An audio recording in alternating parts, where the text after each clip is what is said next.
अस्सलाम वालेकुम। आज हम डिस्कस कर रहे हैं कैथोड रे ऑसिलोस्कोप, जिसको हम कहते हैं CRO। C mean cathode, R means रे, O मीन्स ऑसिलोस्कोप।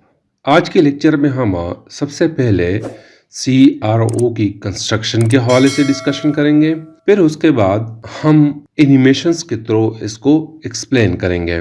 पिछले लेक्चर्स में हमने इलेक्ट्रॉन गन को डिस्कस किया था और साथ में हमने ये भी डिस्कस किया था कि इलेक्ट्रॉन बीम जो है या कैथोड रेज जो है it can be deflected by electric field.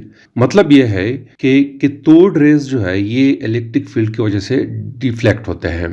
तो आज के इस लेक्चर में यानी कैथोड रे ऑसिलोस्कोप में इलेक्ट्रॉन गन भी इस्तेमाल होता है और साथ में डिफ्लेक्टिंग सिस्टम भी इस्तेमाल होता है। मतलब है कि हम इलेक्ट्रिक फील्ड अप्लाई करेंगे, उस इलेक्ट्रिक फील्ड के थ्रू वो जो इलेक्ट्रॉन बीम है वो उसको हम डिस्कस करेंगे। तो ये दो पार्ट्स कैथोड रे ऑसिलोस्कोप के हैं और साथ में एक तीसरा पार्ट जो है वो है स्क्रीन। स्क्रीन पे आपको वेव की फॉर्म में इनपुट जो हम सीआरओ को देते हैं वो डिस्प्ले होगा। तो सबसे पहले हम डिफाइन करते हैं कैथोड रे ऑसिलोस्कोप को। कैथोड रे ऑसिलोस्कोप जो है it is an instrument which is used to display the magnitudes of changing electric current और पोटेंशियल। ये एक ऐसा इंस्ट्रूमेंट है जिसके थ्रू हम जो इलेक्ट्रिक फील्ड की मैग्नीट्यूड या पोटेंशियल की मैग्नीट्यूड में जो चेंजेस आते हैं टाइम के साथ उसको हम डिस्प्ले कराते हैं। इलेक्ट्रिक करंट या पोटेंशियल के अलावा दूसरी भी इलेक्ट्रिकल क्वांटिटीज हो सकती है, इलेक्ट्रिकल सिग्नल्स हो सकती है, जैसे कि for example sound waves. Sound waves को हम सीआरओ के थ्रू डिस्प्ले करा सकते हैं in the form of wave. जैसे कि आपको यहाँ स्क्रीन पे नजर आ रहा है, ये एक कैथोड रे ऑसिलोस्कोप का स्क्रीन है। ये कनेक्टेड है मेरे लैपटॉप के साथ। मेरे लैपटॉप में माइक्रोफोन लगा हुआ है, जो मैं बोल रहा हूँ उस साउंड को कन्वर्ट करता है इनटू इलेक्ट्रिकल सिग्नल्स और वो सिग्नल्स यहाँ पे कैथोड रे ऑसिलोस्कोप के थ्रू आपको नजर आ रहा है कि वेव की फॉर्म में डिस्प्ले हो रहे हैं। ये जो आपको नजर आ रहा है ये मेरा साउंड है। अगर मैं खामोश हो जाऊं थोड़ी देर के लिए तो यहाँ पे कोई सिग्नल्स, कोई वेव फॉर्म आपको नजर नहीं आएगा। ये आपने देखा कि जब मैं खामोश हो गया कोई साउंड नहीं था, तो यहाँ पे कोई सिग्नल्स नहीं थे। अब मैं बोल रहा हूँ तो यहाँ पे ऑसिलोस्कोप में मेरी साउंड जो है वो डिस्प्ले हो रही है in the form of wave. तो हम डिफरेंट इलेक्ट्रिकल सिग्नल्स को सीआरओ के थ्रू वेव की फॉर्म में डिस्प्ले करा सकते हैं। इसका एडवांटेज ये होता है कि जब हम डिफरेंट इलेक्ट्रिकल सिग्नल्स को, जैसे कि इलेक्ट्रिक करंट है, वोल्टेज है या साउंड वेव्स है या इसके अलावा अदर इलेक्ट्रिकल सिग्नल्स है, उसको डिस्प्ले कराते हैं, तो डिस्प्ले करने के बाद हम उसको आसानी के साथ स्टडी कर सकते हैं। जैसे कि फॉर एग्जांपल ये मेरे साउंड वेव्स है, इसकी एम्पलीट्यूड या इसकी फ्रीक्वेंसी या इसका टाइम पीरियड जो है वो हम फाइंड आउट कर सकते हैं सीआरओ के थ्रू। इस पे हम डिफरेंट इक्वेशंस यूज़ करते हैं, जैसे कि फॉर एग्जांपल फ्रीक्वेंसी की इक्वेशन है 1/t। अगर हमें टाइम पीरियड का पता हो तो हम इस सिग्नल्स की फ्रीक्वेंसी को फाइंड आउट कर सकते हैं। सिमिलरली अगर ये वोल्टेज है, अननोन वोल्टेज है, तो उसको भी हम फाइंड आउट कर सकते हैं सीआरओ के थ्रू। तो ये आपको नज़र आ रहा है कि मेरा साउंड जो है वो माइक्रोफोन इलेक्ट्रिकल सिग्नल में कन्वर्ट कर रहा है और ये सीआरओ उस साउंड वेव्स को या इलेक्ट्रिकल सिग्नल्स को वेव की फॉर्म में डिस्प्ले कर रहा है। इसके अलावा और भी इलेक्ट्रिकल सिग्नल्स को हम डिस्प्ले करा सकते हैं। अब हम डिस्कस करते हैं different parts of cathode ray oscilloscope. जैसे मैंने आपको पहले बताया कि कैथोड रे ऑसिलोस्कोप जो है इसकी मेन 3 पार्ट्स हैं। एक पार्ट जो है वो इलेक्ट्रॉन गन है, दूसरा डिफ्लेक्टिंग सिस्टम है और तीसरा स्क्रीन है। हमने पिछले लेक्चर में इलेक्ट्रॉन गन को डिस्कस किया है, जैसे कि आपको नीचे नज़र आ रहा है कि इसमें एक हार्ट कैथोड होता है जिसके ज़रिए इलेक्ट्रॉन इमिट होते हैं।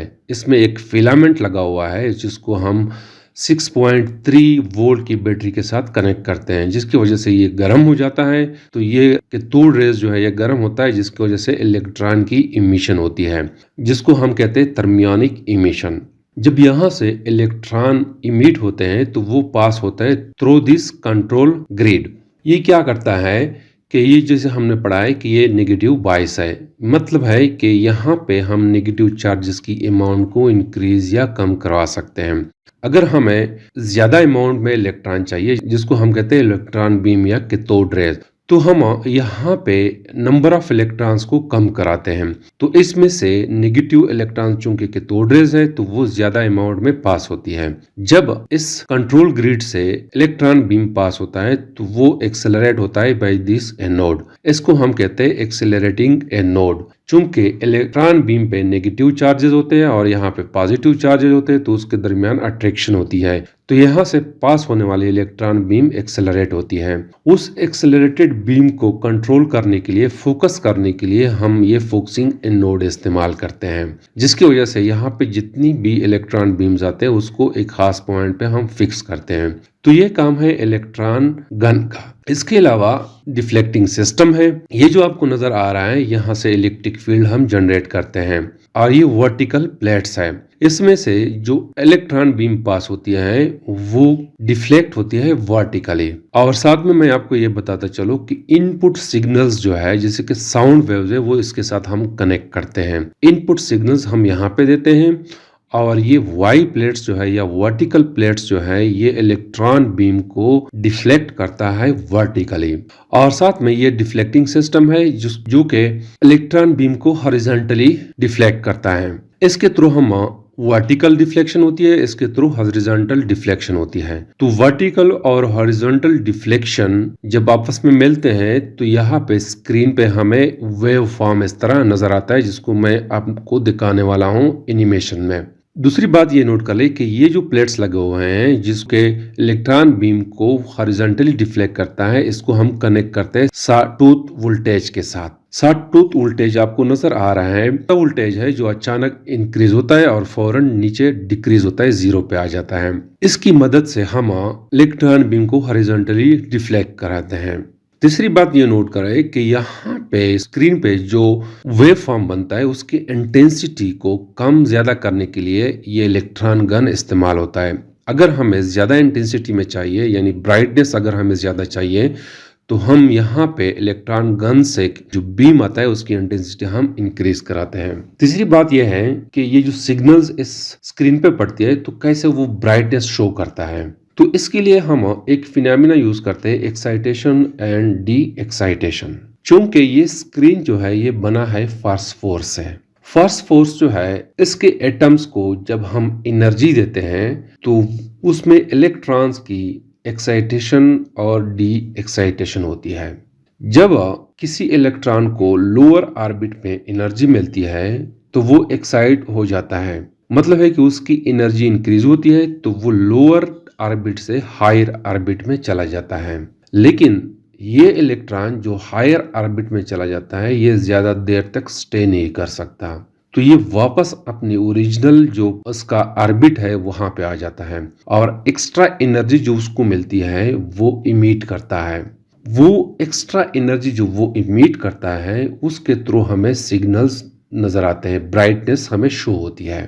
तो ये इलेक्ट्रॉन बीम इस स्क्रीन के जिस हिस्से को स्ट्राइक करता है वहां पे एक्साइटेशन और डी एक्साइटेशन होती है। मतलब ये कि इलेक्ट्रॉन एक्साइट होते हैं, हायर ऑर्बिट में चले जाते हैं और फिर दोबारा in very short time lower orbit में आ जाते हैं और एक्स्ट्रा एनर्जी वो रिलीज करता है, जिसकी वजह से हमें स्क्रीन पे जो वेव फॉर्म बनता है in the form of brightness, bright form में हमें वेव्स नजर आते हैं। तो ये है main working principle in construction of cathode ray oscilloscope. अब मैं इसको एनिमेशन के थ्रू आपको दिखा देता हूँ। ये जो आपको नजर आ रहा है ये वही कैथोड रे ऑसिलोस्कोप है। यहाँ पे ये जो आपको नजर आ रहा है ये टू कैथोड्स है, लेकिन यहाँ पे एक साथ शो किए गए हैं। हार्ड कैथोड और कंट्रोल ग्रिड जो है ये दोनों एक साथ यहाँ पे शो किए गए हैं। और यहाँ पे ये जो दो एनोड्स है, एक एक्सेलरेटिंग एनोड और एक फिक्सिंग एनोड, ये भी एक साथ शो किए गए हैं। और ये जो आपको नज़र आ रहा है ये वर्टिकल प्लेट्स है और ये हॉरिजॉन्टल प्लेट्स है।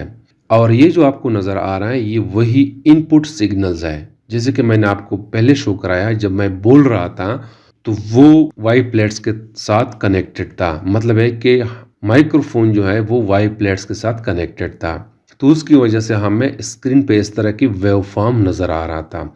और ये जो आपको नज़र आ रहा है ये हॉरिजॉन्टल प्लेट है, ये सॉटूथ वोल्टेज के साथ कनेक्टेड है। तो यहाँ से आपको नज़र आ रहा है ये इलेक्ट्रॉन बीम आ रहा है, ये वर्टिकल प्लेट्स इस इलेक्ट्रॉन बीम को वर्टिकली डिफ्लेक्ट करता है और ये हॉरिजॉन्टल जो है ये इसको हॉरिजॉन्टली डिफ्लेक्ट करता है। तो हमें इस तरह की वेवफॉर्म नज़र आ रहा है, यही वेवफॉर्म हमें यहाँ पे स्क्रीन पे नज़र आ रहा है। यहाँ पे तो शो किया गया है, ऐसे समझ ले कि ये मेरी आवाज़ है, ये सिग्नल मेरी आवाज़ है, लेकिन जब हम बोल रहे होते हैं तो वो इलेक्ट्रिकल सिग्नल हमें नज़र नहीं आता, हमें यहाँ स्क्रीन पे सिर्फ नज़र आ रहा है। लेकिन यहाँ पे आपको शो किया गया है कि ये इनपुट है, इस वाई प्लेट्स के साथ कनेक्टेड है और ये सॉटूथ वोल्टेज है, इसके साथ कनेक्टेड है। इसके अलावा अगर मैं इस इनपुट को चेंज करूँ, यहाँ से मैं इसको चेंज करता हूँ, तो यहाँ पे भी आउटपुट जो है जो हमें CRO की स्क्रीन पे नज़र आ रहा है वो भी चेंज हो जाता है। सिमिलरली अगर मैं इसको इस फॉर्म में ले आऊँ तो यहाँ पे हमें ये इनपुट है, ये इनपुट हमें इस फॉर्म में नज़र आ रहा है। सिमिलरली अगर मैं स्क्वायर वेव कर दूँ तो हमें यहाँ पे स्क्वायर वेव जो है वो स्क्रीन पे डिस्प्ले होगा। इसके अलावा हम ये इनपुट सिग्नल है, इस तरह ये इनपुट सिग्नल यहाँ पे CRO के स्क्रीन पे हमें नज़र आ रहा है। तो इस तरह हम यहाँ पे जितनी भी इलेक्ट्रिकल सिग्नल्स है उसको हम CRO के थ्रू डिस्प्ले करा सकते हैं। दोबारा मैं साइनोसाइडल वेव्स पे आता हूँ, ये साइनोसाइडल वेव्स है, इसका मैग्नीट्यूड कम करना, ये मैं अगर चेंज करूँ तो यहाँ पे भी चेंज होता है। देखो यहाँ पे मैंने वोल्टेज कम कर दिया तो डिफ्लेक्शन कम होती है, हॉरिजॉन्टल डिफ्लेक्शन। अगर मैं इसको ऐसा करूँ तो आपको नज़र आ रहा है, देखो ये यहाँ पे चेंज हो गया। इनपुट वोल्टेज जो हम दे रहे हैं सॉटूथ वोल्टेज, उसके चेंज होने से यहाँ पे चेंजिंग आती है, क्योंकि डिफ्लेक्शन में चेंज आती है। इलेक्ट्रिक फील्ड स्ट्रांग होता है या वीक होता है जिसकी वजह से डिफ्लेक्शन ज़्यादा या कम हो जाती है। तो ये मैंने आपको एनिमेशंस के थ्रू दिखाया कि ये इनपुट सिग्नल कैसे हम यहाँ पे डिस्प्ले कराते हैं। अब हम आते हैं uses of cathode ray oscilloscope. जैसे मैंने बताया कि display different type of wave form, मैंने आपको डिफरेंट फॉर्म दिखाए, डिफरेंट वेव फॉर्म को हम इसके थ्रू डिस्प्ले करा सकते हैं। तो इसके अलावा हम मेजर शॉर्ट टाइम इंटरवल को हम फाइंड आउट कर सकते हैं और इसके अलावा जो है पोटेंशियल डिफरेंस उसको भी फाइंड आउट कर सकते हैं। उसके लिए हम डिफरेंट इक्वेशंस यूज करते हैं। टाइम पीरियड अगर हमने फाइंड आउट करना है तो टाइम पीरियड का इक्वेशन हम यूज करते हैं, या अगर फ्रीक्वेंसी फॉर एग्जांपल हमने फाइंड आउट करनी है तो T=1/f उसके थ्रू हम फाइंड आउट कर सकते हैं और साथ में हम वोल्टेज भी फाइंड आउट कर सकते हैं। तो डिफरेंट इक्वेशंस को यूज करके इस वेव फॉर्म से जो आपको यहाँ पे नज़र आ रहा है, यहाँ पे इस वेव फॉर्म से हम वोल्टेज को भी फाइंड आउट कर सकते हैं, टाइम पीरियड, फ्रीक्वेंसी को हम फाइंड आउट कर सकते हैं। और अहम बात यह है CRO को इस्तेमाल करते हुए हम किसी इंस्ट्रूमेंट में जो डिफेक्ट आते हैं उसको भी हम फाइंड आउट कर सकते हैं। तो CRO को हम मुख्तलिफ पर्पस के लिए इस्तेमाल करते हैं। तो it's all about the cathode ray oscilloscope. Thank you.